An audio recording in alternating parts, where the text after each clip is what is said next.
The Thank You Present by Christopher Reason. You treacherous bastard! This is hardly my decision, Simon. Oh, come on, Griff, you're implementing it. I'm hardly unaware of the multiple ironies of this situation. I took this job because I believed in you, because I respected you, because I thought when push came to shove, you'd have the balls to shove back. Yet here you are, doing the government's dirty work, and you're not even ashamed. I don't know how you can live with yourself, frankly. Quite finished. I barely started. You're committing the worst sin, Simon. What's that? Being a bore, all this manufactured outrage. It's not manufactured. You knew, like everyone else, that redundancies were on the way. Do you remember what you said to me when you first gave me this job? Come and help me put the ethics back into journalism. Did I really? What a pompous prick. Do you know how much I used to admire you? After all we went through back in the 80s. How proud I was of knowing you. How much our friendship meant to me. You're doing it again, Simon. Stuff your job. Couldn't give a shit. You could go to hell.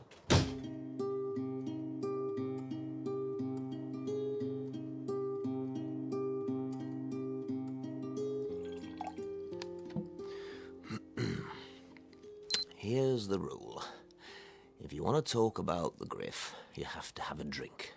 He'd be affronted if you didn't, even with him being sober these last 25 years. So, a little drop of voddy. Not just any old voddy, mind. Luxus-over. Hey, Luxus-over, whiskey and beer.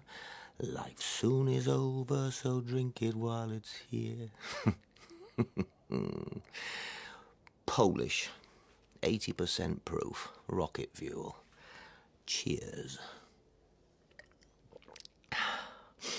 So, the Griff. Where to start? At the end, of course. Maybe you should just apologise to him. What?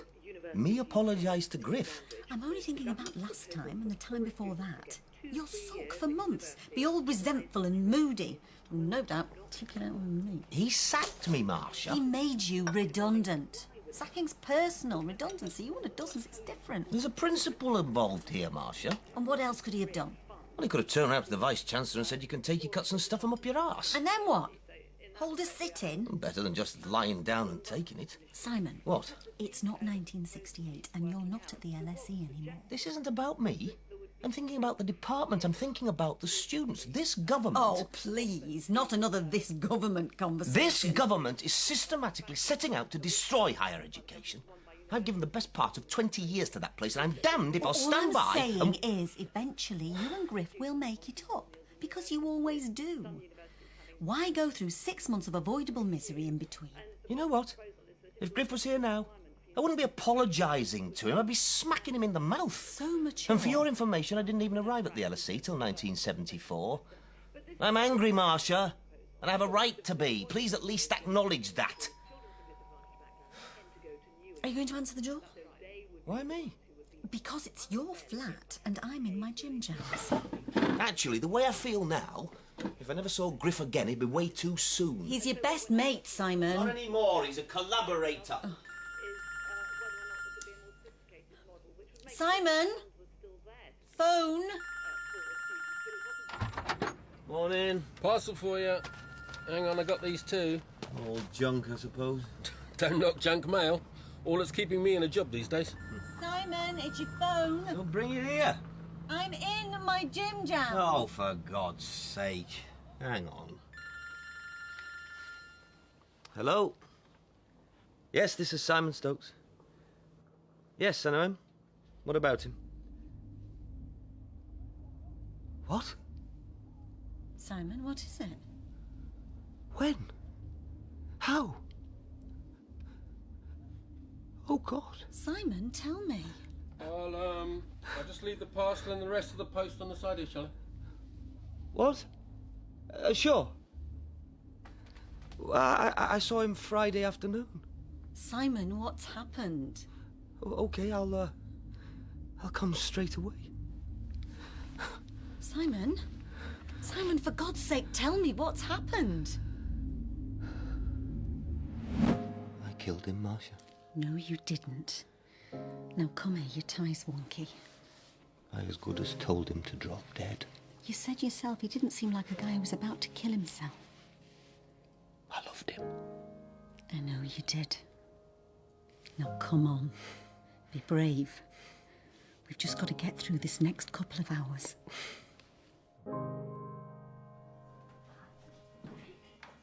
Not much of a turnout. People too embarrassed. Excuse me, are you Simon? Yes, you are... Julie Kirkbride.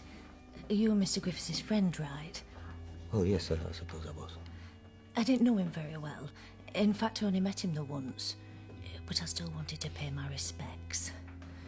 When all the world was against us, he went and wrote that article, and it made such a difference. Which article was that?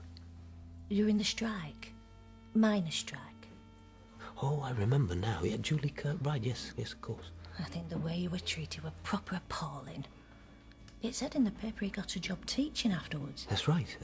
Journalism at the university. He was head of the department. We worked together. Funny he should die the same week as Campbell Brodie. Sorry, who? Campbell Brodie. The one all the fuss was about. You can't have forgotten. Campbell Brodie's dead? Had a stroke, apparently. I didn't know. I don't think it got in the papers. Sorry. Well, you bet the only one. And maybe speak to you later. What was all that about? Simon's Talks. Paul Harris. Used to be Griff's news editor back in the day. Yeah, I remember. I think it's about to start. We'll talk in the pub after, yeah?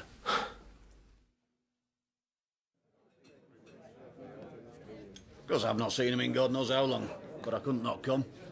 We had our run-ins, me and Griff, but it was always professional. One or two people have been asking if there's going to be a memorial service. Don't think anyone's thought that far ahead. What do you reckon, Simon? Maybe. A lot of people have come up from London for that. He was respected in the business, even after all these years. Was he now? Fine journalist. Actually, between you and me, What? I think you've got a bloody nerve. Sorry? After what you did to him back in the day. He brought it on himself. You just dropped him, all of you. And here you are talking about how much he was respected. I'm not sticking around to listen to this. Simon, you can't go. I can't be in the same room as that bastard. I'm sorry. Where were we? Oh, yes. The Griff. One of the many ironies of Griff's life, excuse me, was that he should end up teaching a degree course in journalism. Well, I suppose a journalism degree might have some uses. You could always wipe your arse with it. This was a man who'd been expelled from public school at 16 without a single qualification to his name. I walked into the office of the local rag and did the Griffiths grovel. Said I'd do anything short of sodomy if he'd give me a job. He was so taken aback he did. Worked his way up the old-fashioned way. Flower shows, weddings, carnival queens.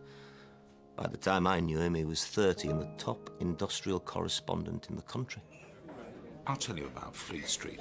The minute you sign that contract, you've mortgaged your soul. Get over it or get out. You're working to a rich man's agenda, and the agenda is retain his riches and extend his power. Any principles you currently hold are going to have to bend in the face of that, or they'll snap, and then you won't have any principles at all.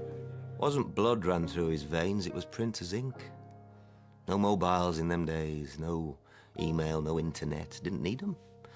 Fastest shorthand in the business, even after 6 martinis, dictating copy down the phone extempore.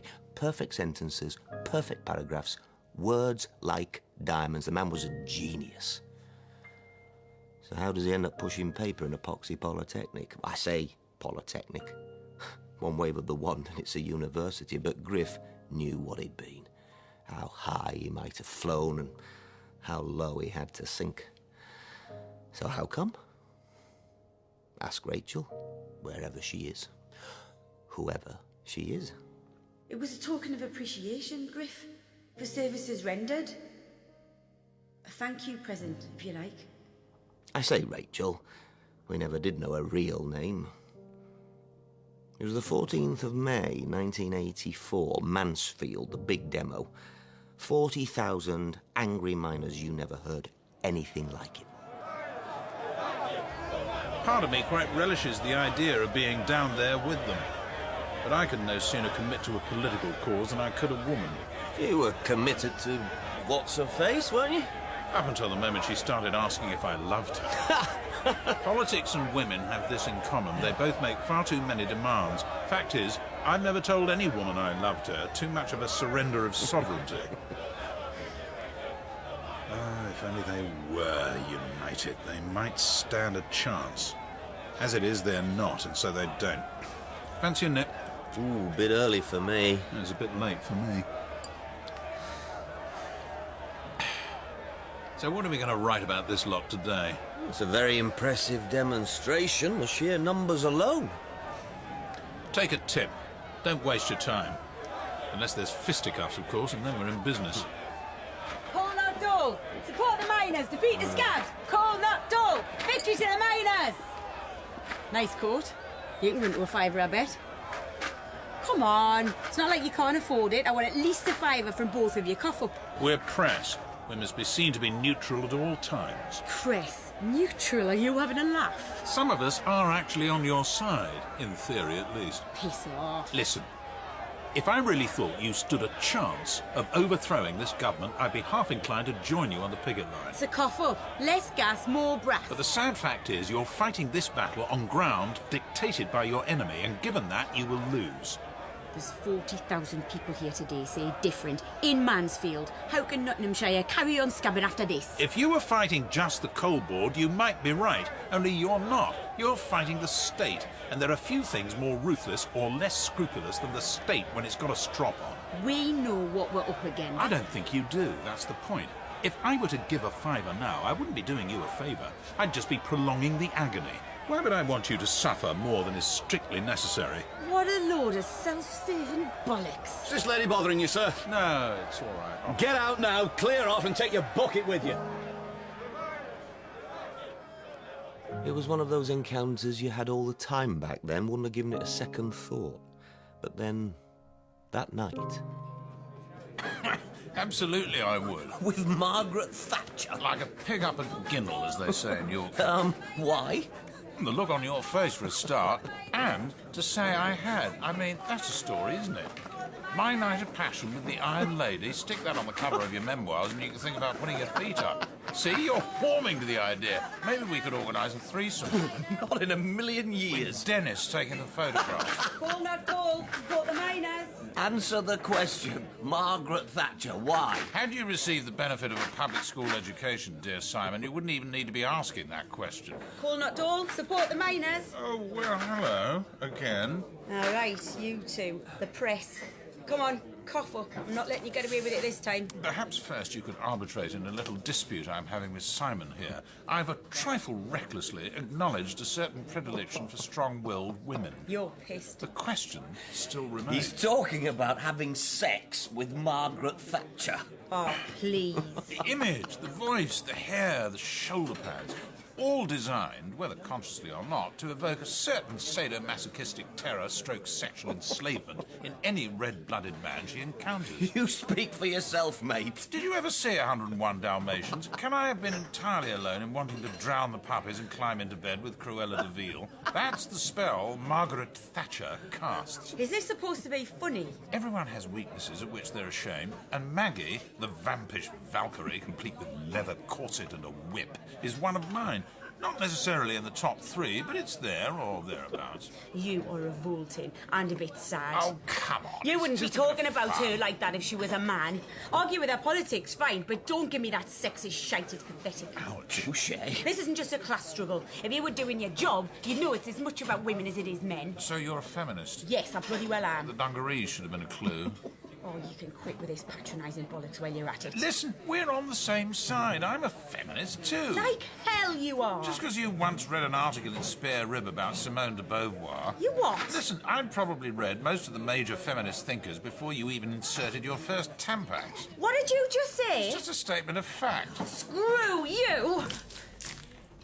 And now I'm wet. That was my vodka and tonic. You come here with your posh voice staying in your flash hotel writing lies. Well, don't bother. We're going to win this with or without you. Actually, What is it, Griff? I'm missing a contact lens. I must have lost it when the drink went in my eye. Damn, I can't Serves see. you right. Well, God. that's not very nice. Neither's he, so we're quits. Is it gone on the table? I think it might still be in my eye somewhere. Can you... It's too dark, mate. Ouch! Oh, sorry. This is such a bull's egg. I haven't even got my glasses with me. Come with me, you arrogant tosser. Ah, where are you taking me? There's still not enough light. We'll have to go in here. Last time I got dragged into the ladies, it ended in a paternity suit. Do you want your eyes sorted or not? Right. Hold still. Look up. Listen, if I was being offensive back there... No if about it. Right, to your left. It was the alcohol talking. Like I said, I'm on your side. Do you live in Islington? Camden Town, actually. So I was there or thereabouts, to use your phrase. Right, to your right. OK, I think I can see it. Hold still. Oh, sorry. No need to fret, madam. I happen to be an extremely convincing transvestite. The name's Lucy. How do you do? What? You're ridiculous. So, how do you know London? What? Because I'm from north of Watford, I can't ever have heard of Islington or Camden Town. Well, no. So shut up then. OK, I got it. Thank you. But if you want it back, it's a tenner. I beg your pardon? Tenner in the bucket or the lens goes down the sink. Not so cocky now, are you?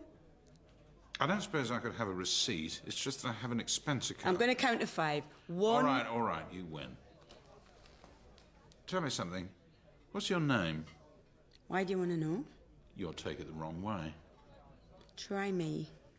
I find you very... Oh, what's the word a feminist won't find offensive? Very interesting. Rachel. I'm Griff. I already know. 10 quid, you say? Jesus, how much money is in that wallet? I wish I'd asked for 20 now. So take 20, go on. What's come over you? By way of apology. Are you serious? I may grunt like a pig, I may snort and fart like a pig, but it doesn't necessarily mean I'm a pig all the way through. Please. Actually...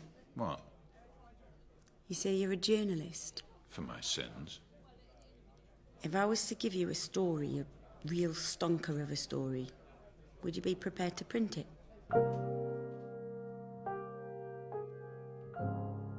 Fact was, he'd already fallen for her.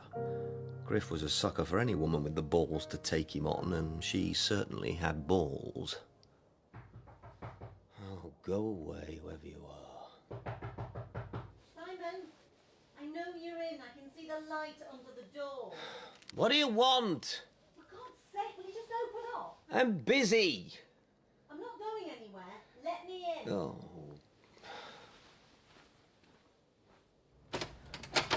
What? Oh, will you take a look at yourself? What did you want, Marcia? The state of this flat. I didn't say you could come in. All these bottles. How much have you been drinking? I just have to do this my own way. You want to join him, is that it? You're trying to kill yourself too, are you? Don't even think about tidying it up. I will do it, but when I'm ready. You do know what day tomorrow is? Yes, I know, the inquest. I thought you might have forgotten. I hadn't forgotten. You need to get yourself together, Simon. You can't stand up in that witness box looking like that. No, you're right. I'll have a shave. What's all this? Where's all this lot come from, all these scrapbooks? They're Griff's. I'm using his press clippings to prepare my speech. What speech? For the memorial service, I'm thinking of organising one. Oh, Simon. Actually, it's helping. See this? What about it? Remember that woman we met at the funeral, Julie Kirkbride, the miner's widow? What about it? Well, she was grateful for an article Griff had written. Well, this is it. This is the article, the one that kicked it all off. So, what can you tell me about this Julie Kirkbride that we're off to see? She's a strong-willed woman and you like them, don't you? If you weren't a feminist, I might suspect you of flirting with me. In your dreams, mister. Nice car. Are feminists allowed to like cars? You might have read Simone de What's-It, but you know nothing about feminism. I can wear lipstick if I want to. I can wear a skirt if I want to. I can even like a flash car if I want to, but that's my decision, not yours. Isn't the entire notion of a flash car suspiciously, I don't know, phallic? Yeah, and guess what? Feminists can like a bit of phallic and all from time to time. Well, you want to turn left, here. So, tell me about you. Why do you want to know? Well, like I said, I find you interesting. Well, tough. Maybe after we've won. In which case, I'm doomed to perpetual frustration. Why have you got such a downer on us? It's not that I have a downer, as you put it, more that, as I explained yesterday, you're fighting on Maggie's terms. She's been planning this for years. Coal stocks at a record high, police drafted in from all over, union structure that's hopelessly compromised. Meaning? That's what we're investigating today, isn't it? Jerry Sutcliffe doesn't make the entire union hopelessly compromised. Okay. You're the government. You're planning a war. What are you going to do? It's not like the union hasn't been planning and all. You're going to want information. You'll tap every phone, bug every office, have spies and informers plugged into every level of decision-making. I don't suppose Scargill can fart right now without MI5 smelling it first. You think the leadership hasn't taken that into account? But what if the leadership itself is compromised? Oh, come on. You hear rumours in this job. Are you seriously telling me that you... Obviously not the elected leadership. So who then? I'm not in the business of starting witch hunts. Are we talking about Campbell Brodie here? Sorry, who? Campbell Brodie, unelected official, sits on the exec. What about him? Is he the one you've heard rumours about? I don't know anything. Because when you look at some of the decisions he's made... I probably got it all wrong. Maybe the government's hopelessly miscalculated and we'll all be living in the socialist utopia of brotherly love a year from now. Less of the brotherly. It might surprise you to learn that when I was at school... And what school was that? Eton? No. I bet it was posh. Well, all right, posh-ish. I happened to be chair of the Socialist Society. Yeah, and? I was expelled. For chairing the Socialist Society? Hardly. We only had 2 members. So what then? Might have had something to do with allowing myself to be seduced by the French conversation teacher. Did she have a corset and a whip? No, but she did teach me French. Oh, shut up. Do you like being spoken to in the French tongue? Keep your eye on the road. What are you doing for dinner tonight? I don't do dinner. I have tea, and I certainly won't be having it with you. Ha! So what happened to the socialism? How about breakfast? Shut up and answer the question. What happened to the me that used to be a socialist? Yeah. Hard to do this job and stay committed. Too many compromises, too many expense account lunches. And they bought you off? Partly. Truth is, I never felt comfortable wearing the badges. Couldn't wave the banner anymore. The sense that somehow life was just too damn complicated to be reduced to a set of slogans. No one ever got anywhere in politics without an ideology. The problem is, you don't so much adopt the ideology as the ideology adopts you. You become its prisoner. Either that or you're burned as a heretic, which isn't a fate I've ever particularly relished. Unless it's for the sake of a French conversation teacher. Ah. Oh, you want to turn right now? Oh, shit. Turn round. No, it's all right. Let me handle this. This is where a public school education comes into its own. Morning, officer. Can I ask you your business in the area today, please, sir? Yes, of course. Terence Griffiths, journalist. Here's my press card, and this is my assistant, Rachel Kirby. We're researching an article on picket line intimidation. I see. But if our presence is going to cause a problem, just say we're very much aware of the pressure you're under. No, you go right ahead, sir. Very kind of you. Be careful parking, sir. If word gets round that the press are in the village, they'll stove in your windscreen. I'll bear that in mind. Thank you, officer. Picket line intimidation? If you want the story, compromise. Maybe for you. Did you hear his accent? He's never from round here. Neither are you, for that matter. So? I'm just saying. If anyone's intimidating anyone, it's them. It's like a military occupation. Which is what I was saying before. So why aren't you writing about that? Because today I'm writing about you, or rather, your story. Now, where exactly does this Julie Kirkbride live? Half a mile up on the left. But the copper was right about your windscreen. Best park up and walk the rest of the way. So tell me about Jerry Sutcliffe. I talked to Julie. She knows him way better than me. Is it Jerry with a G or Jerry with a J? Jerry with a G and Judas with a J. Basically, he's been stalling on the strike from day one, vetoing resolutions, withholding funds, failing to implement union instructions. Anything he can do to bugger things up, basically. Why? Well, exactly. If he's so hated, how did he get elected in the first place? See that? New miners' welfare. He got that built. Squeezed the money out of management and got re-elected off the back of it. I say squeezed, but more they bought him off. Been like snakes in a sack ever since. And you suspect that he's been taking backhanders off the NCB? Straight into his bank account. Only there's this ridiculous thing we have in this country called libel law. Do you have proof? This is where she lives. Come and meet Julie, she'll give you proof. Julie, this is Terence Griffiths. He's a journalist up from London. Oh, yes. He wants to write a story about Jerry Sutcliffe. Does he now? I've told him what's been going on, but he needs to see the evidence. You mean the bank statements? Jerry Sutcliffe's bank statements? How did you come by them? Julie works as a secretary at the pit office. Her husband used to be a face worker. Do you mind if I say, Julie? No, you go ahead. He was killed in an accident 5 years ago. I'm sorry. I'm not. That's another story. So he left the bank statements lying around at work? Oh, he's not that stupid. You want me to tell him, Julie? No, it's all right. When the strikes first called, Jerry Sutcliffe refuses to endorse the walkout. Rachel's explained. His wife is disgusted, seeing as how her dad was a collier and she's got 2 brothers down pit. Can't take the shame. She leaves him. OK. So we all sit down and come up with a plan. Who's we? Women against pit closures. Because word has it, Jerry Sutcliffe's feeling all lonely and sorry for himself. And he's always had a soft spot for Julie. Which is how I get to get the short straw. I think I see where this is going. I call round, friendly like, pretending I'm on his side, put a clothes peg on my nose and I shag him. Really? And then when he's asleep, I go downstairs and have a root through his drawers, find the bank statements, have them photocopied and put the originals back the next day. Very resourceful. You don't happen to have them. There you go. See these deposits here and here for £1,000 each? How do you know they're from management? Have a cousin works at the bank. That account is opened on the 1st of March. The NCB announced the closure of Cortonwood. Which was what kicked off the whole strike. The account is opened by James Noakes. Who's James Noakes?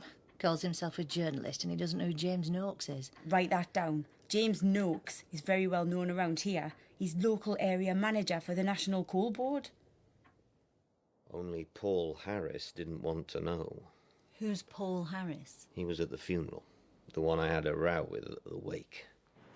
I can't print this. I've done my homework. Everything stands up. I still can't print it. Why not? I don't miss a bloody naive, Griff. You know why not. Are we talking about the TV franchise? This is not the time for this newspaper to start pissing off the government. Listen, Paul, it's not like I don't know how this business works. 9 times out of 10, I'd go along with it. But this is different.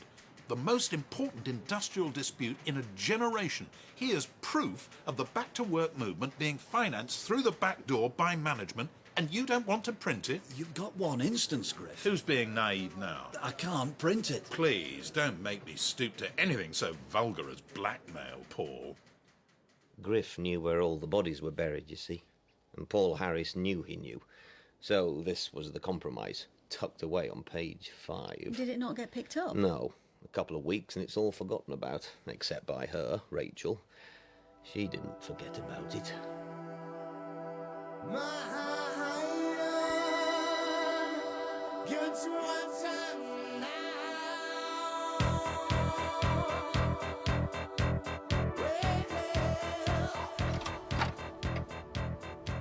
Wow, look at you. Mwah. Oh, what was that for? You got it printed? Sutcliffe's resigned. His house is up for sale. That definitely deserves a kiss. Does the sisterhood know you're dressed like that? I told you before, if I want to wear lipstick and a skirt, I will, as long as it's on my terms. You're in a very cheerful mood. It's a victory. Small one, but still worth celebrating. So what are you doing here? Say thank you. I mean in London. Ah, right. Women against pit closures. We're picketing the TUC. Fancy it? Not top of the list on my day off, and I do have something of a hangover. How did you find this address? You're a very important person. Seriously? Friend who works in the NUM press office. Do you mind? No, I'm glad to see you. Are you going to invite me in? Ah, Is it a problem? It's just I've got someone with me at the moment. Ah, I see. Simon. You met him that day in Mansfield, the day of the contact lens. I thought you meant a woman. Would that have made a difference? If she was teaching you French conversation, it would. Am I allowed to suspect your motives at all in coming here? Suspect what you like. You're going to come in then? Certainly not going to shag you out here on the pavement. I've just put some coffee on. Do you want some? Sure. Simon, you remember Rachel? Hello again. Nice place? Well, it would be. Simon and I made something of a night of it last night, didn't we, Simon? He's a corrupting influence. That man should be avoided at all costs. Oh, nice sofa. How the other half live, eh? Rachel's here to pick at the TUC. And not till tomorrow. You're not the only one with a day off. So, where are you staying tonight, then? Dunno yet. Listen, I should be running along. Don't go. Stay for coffee at least. I'll be 2 minutes. So, did you read the piece he got in the paper? Brilliant, eh? Few more like that and we can win this strike. He put his neck on the line for you. I know, and I'm grateful. We all are. Well, when you say we, What about it? you're not from a mining family, are you? I feel passionate about this cause. I need to do me bit. This is a defining struggle of the trades union movement. What's that look for? It's just that word, struggle. Ah, well, that's just because you've never had to. You're worse than him. Did you go to public school and all? No, actually. Oh, I bet you had a privileged upbringing, though. University, good job, well paid. If you've ever had to struggle a bit, you might see things a bit different. Rachel, you'll be astonished to hear, is a Trotskyist. So? How'd you like your coffee, Rachel? Black, no sugar. So, of the 57 varieties, what sort of Trotskyist are you exactly? Why'd you ask? I'm interested. No, you're not. You just want to take the piss. That's not true. 57 varieties. You think it's all a game, that I'm just mucking about, playing revolutionary? Well, I'll tell you this. There's more than miners' jobs at stake here. We lose, we'll lose everything. There'll be no unions at all 10 years from now, not worthy of the name. Have you got kids? Nope. Well, don't, because it won't be a world worth living in. I didn't mean to insult you. So, what drew you to the cause? How did you get involved? I volunteered. I gave up my dissertation and volunteered. You probably find that a bit hard to understand. Dissertation doesn't sound very proletarian. Drop dead. Sorry? You're patronising me and I won't have it. Here we are. Finest Italian caffeine, guaranteed to spit in the eye of the most ferocious of hangovers. Actually, Griff, I should be getting along. I've stacks to do before Monday. Sorry about the coffee. I'll see you out. Bye, Rachel. See ya. What's the problem? Like I say, I've got stuff to do. That was picking up an atmosphere. Yeah, well, I don't think she likes me very much, and the feeling's not entirely unreciprocated. Look, I know she can come across as a bit confrontational sometimes, but once you get past that... It's your life. What's that supposed to mean? Just be careful, yeah? Of what? I don't know. Just got a funny feeling. Do you know? Well, you know what? You can take your funny feelings and stuff them up your flaming fundament, my friend, because between you and me, I couldn't give a flying Faduka. Sorry? I like her, okay? I really, really like her. And I'm not having your jealousy drive a wedge between us. What's got into you? How can I make this clear? Your company has conspicuously lost its charm for me. Goodbye. We didn't speak for 5 months. He was punishing you. It worked. I was upset. Really upset. And confused. Why confused?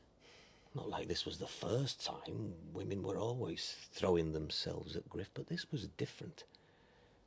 I'd bump into him, of course, at press conferences and the like, and he just blanked me. It was awful. Meanwhile, rumours are starting to fly around that Griff's writing a big story about Campbell Brodie. Campbell Brodie? The one that woman mentioned at the funeral? The NUM official that died? And that when it came out, it would blow the whole thing wide open. Would have been late October. NACODs were talking about joining the strike. The government were getting the wobbles. It was all getting very hairy. And then, one night, out of the blue...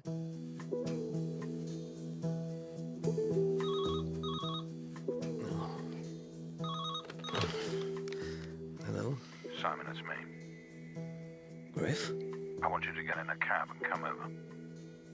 Griff, it's 2 o'clock in the morning. I wouldn't be doing this if it wasn't important. Get your ass here now.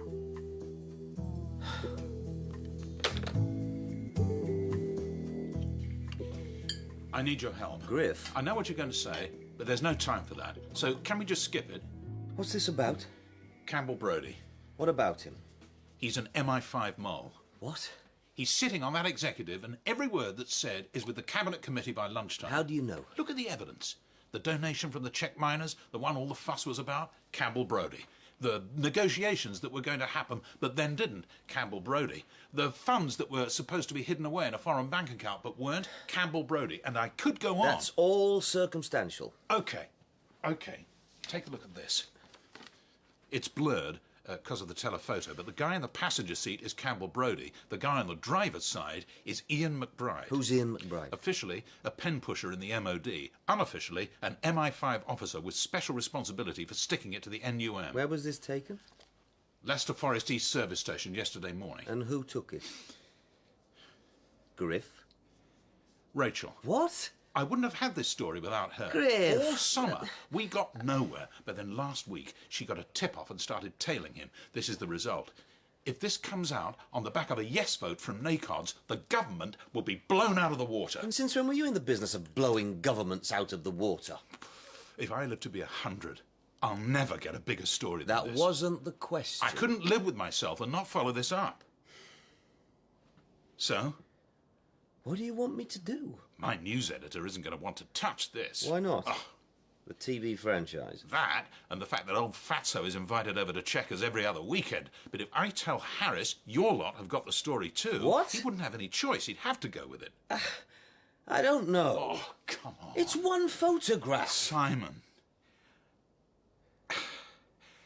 I know I've treated you less than well. I know I let my temper get the better of me. I know I said things best left unsaid. But this is about more than you and me. And how did you come to acquire these convictions all of a sudden, or is that a silly question?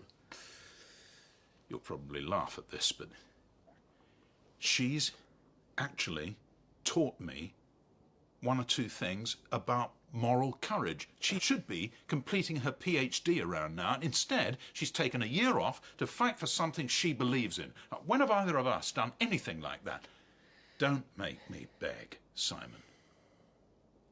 I'll see what I can do. Thank you. You keep that copy and show it to your editor in the morning. Okay. But don't run it till I say. I'm trusting you here. Okay. Just as a matter of interest, what's the PhD in? You'll laugh. Go on. The role of women in the Chartist uprising of 1848.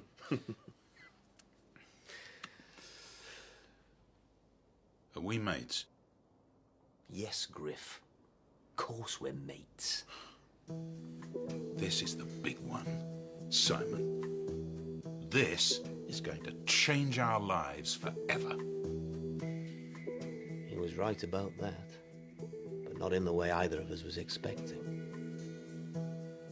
To hell with upsetting the government, to hell with what Fatso thinks. If we don't run this, the Post will. And when it comes out, we have the story first and sat on it, we're going to be left looking like a right bunch of Charlies. Is this Griff doing his blackmail thing again? It's a statement of fact. There's one problem. What's that? The Post aren't running with it. What?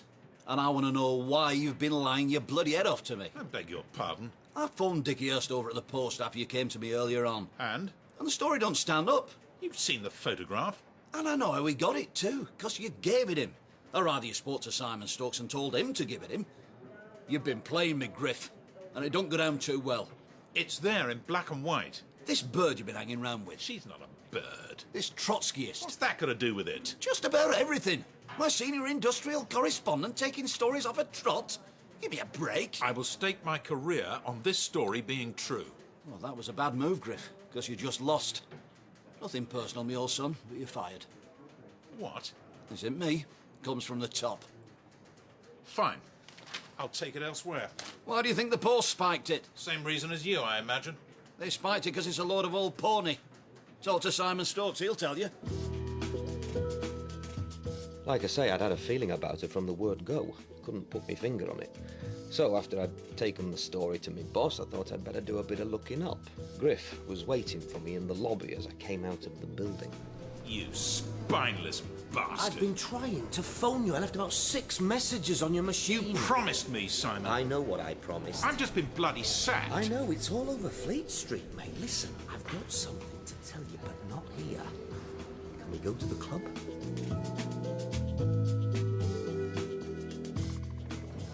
She's not who she says she is. What? I went to the Department of Education this afternoon. They keep a list there, freely available, of all the PhDs that have ever been awarded or are currently being written so that work doesn't get duplicated, you understand? Go on. There is a Rachel Kirby, and she is writing a doctorate on women in the Chartists, only she's not your Rachel Kirby. I phoned her this afternoon. She's a well-spoken young lady from East Grinstead, and she's not a little upset to discover that someone's been using her name in vain. Oh, God. It turns out that up until last March, there was another girl living on her floor who suddenly quit her course and disappeared. She went by the name of Jenny Sullivan, only chances are that name's false too, because later I speak to the registrar at the university. It turns out this Jenny Sullivan's there on a scholarship from the National Police Fund. You realise what that means? Oh, shit. It's not Campbell Brodie that's working for MI5. It's her. How did Griff take it? Goes straight round to her place and hammers on the door. No reply, she'd gone. Neither of us ever saw her again, not from that day to this. And no more press clippings. It was the end of Griff as a journalist. Wasn't just that he lost his job, his heart was broken too, which for Griff was a very novel experience. And then, of course, he starts having problems with his liver. And you know what the doctor said? Go on. If you don't give up drinking, Mr. Griffiths, I have to tell you, you'll be dead in 6 months. To which I replied, that sounds like a positive incentive to continue. And then one day he gets a phone call. We're starting a degree course in journalism and we're looking for people with professional experience. We were wondering if you'd be interested in coming on board. What for? To teach, of course. Would you be prepared to come in for an interview? Within 2 years, he's off the booze and headed department. Saved his life. He'd have been dead these last 25 years without it. And when did he take you on? Straight away. My career was going nowhere and he felt guilty. Simon. Oh, just the one. No. You've got a big day tomorrow. Time for you to stop too.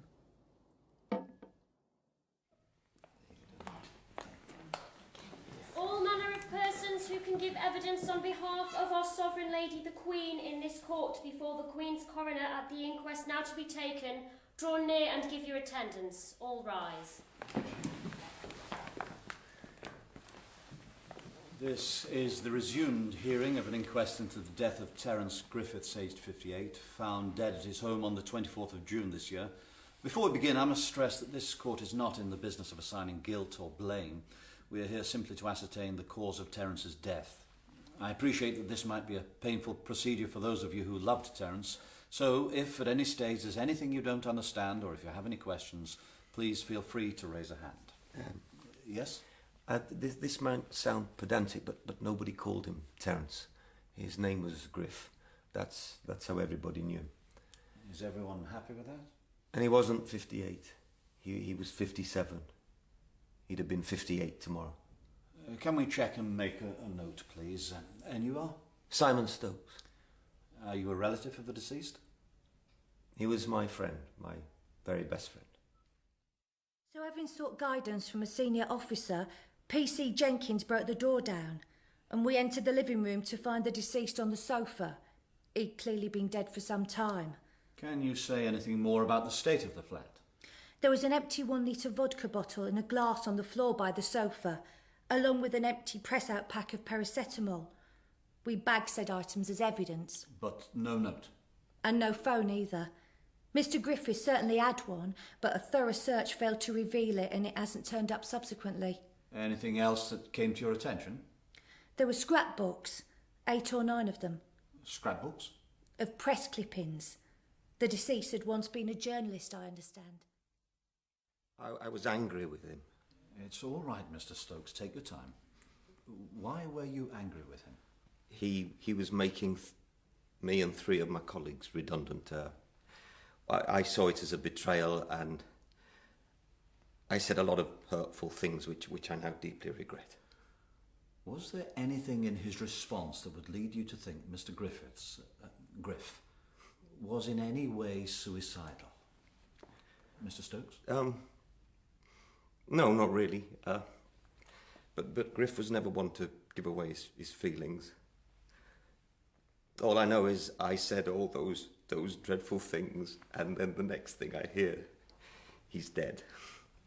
Mr. Stokes, I appreciate this is very upsetting for you, but I'd entreat you not to blame yourself. How can I not blame myself? I was the last person to see him alive. I think this would be a good moment to break for lunch. All rise. You did really well, darling. I'm proud of you. Come here. Simon. Good God. Simon, what is it? I'm so sorry to interrupt like this. It's just that Simon and I knew each other briefly a very long time ago. What are you doing here? Same as you, giving evidence. How do you mean? You weren't the last person to see him alive, Simon. I was. You are coming with me. Simon, explain. You stay here, Marcia. This lady and I are going outside. You cow. You bloody cow. There's nothing you can say, Simon, I've not already said to myself. I know what I did, and I know what was done to you and Griff, and I know nothing I can do will ever make it up to you. What did you mean, huh? When you said you were the last person to see him alive? I'm giving evidence straight after lunch. I don't want to have to see it twice. Everything will be explained, I promise. Please. So what have you been doing these last 27 years, eh? How have you spent your time? Hating myself. I solemnly and sincerely declare and affirm that the evidence I shall give will be the truth, the whole truth, and nothing but the truth. And your name? Geraldine Cooper. But Terence Griffiths knew me as Rachel Kirby. In 1984, I was working as an undercover police officer, and it was in that role that he and I first met. We became lovers. The secretive nature of my work meant that once my task was complete, I had to break off my relationship with Mr. Griffiths. This was a source of profound regret to me. I didn't see him again until the night he died. Why did you go to see him? I went to tell him something. Campbell Brodie's dead. Stroke. You've come here after 27 years to tell me that. You owed an explanation. You've always been owed an explanation, and up till now I haven't been able to give you one. Now I can. The thing is, Griff, he was working for us. Campbell Brodie, that is. So it wasn't all lies. Oh, no. Oh, you all knew the rumours that were flying around. If he'd been exposed, well, I don't have to spell it out. So we had to knock it on the head. And the best way of doing that was to feed a journalist a few clues he could follow up and then for it to come out that his story was hopelessly compromised because of the nature of his source. You mean you? Yes, me. So Simon was set up too? Everybody was set up, me included. It's beyond all cynicism. I'm sorry. It's not just that my career was ended by you. I'm not proud of myself. For the first time in my life, I found myself believing in something only for it to turn out to be a crock of shit. Don't blame you. I really I was don't. in love with you. Well, I wish she'd said so at the time. You're not seriously suggesting that would have made a difference? I don't know. It might. I was in love with you too, Griff, I was. I didn't have any choice. You were obeying orders. I was young, I was frightened, Oh, I couldn't... give me a break. I don't expect you to understand. Why should you? But it's not like I forgot about you. I did what I could to help. Didn't do much good. Well, you got the job, didn't you? What job? Head of department, isn't it? What are you talking about? Surely you realised. Why do you think you were phoned up? Academic position and you without so much as an O-level. It was a token of appreciation, Griff, for services rendered. A thank you present, if you like. Thank you present. being manipulated and used. It felt wrong his career was over because of it. So strings were pulled. And how did he take this news? He was upset. I realise now it was a mistake telling him, but I thought he had a right to know. It was wrong. I see that now. When you left him, did Mr. Griff, did he display any indication that he might be contemplating suicide? Griff wasn't one to display his emotions. If he had been, things might have turned out maybe different. So, given the fact that there was no note or any other confirmatory evidence, and since the number of paracetamol consumed did not of itself constitute an automatically fatal dose, I have no choice but to record a verdict of death by misadventure. We need to get this place cleaned up. Another day, Marcia. I'm in no fit state. If you let yourself sit around, you'll get depressed. Better to do something. Let's make a start on all this post. These are final demands, Simon. I'll sort it. Oh, for goodness sake. I said I'll sort it. Simon, when did this come? I'll just leave the parcel and the rest of the post on the side here, shall I? What? Sure. Why have you not opened it? I don't know. Got forgotten about, I suppose. Well, don't you think you should? Simon, what's the matter? This is Griff's handwriting.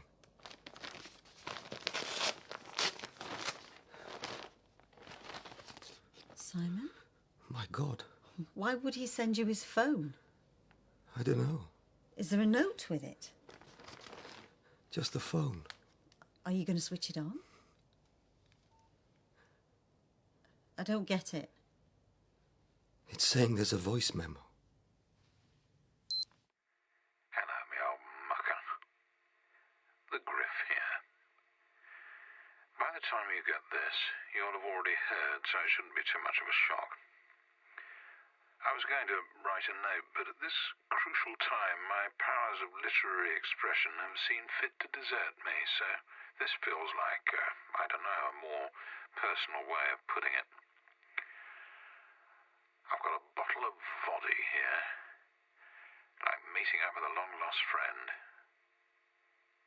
Remember that song we used to sing when we were pissed? Hey, looks as over, whiskey and beer. Life soon is over, so drink it while it's here.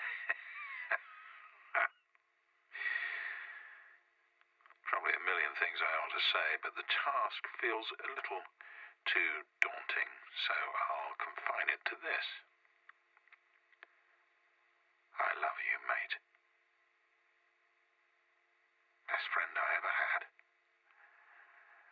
And if it didn't work out quite how I planned, that's nobody's fault but mine. Stay happy. Love to Marcia. Right then, I'm just going to pop this in a jiffy bag and nip down to the post box. It's a beautiful evening. There are stars. Think of me next time you look at them, yeah? Bye, mate. Oh, it's all right, darling. It's over now. I love you very, very much.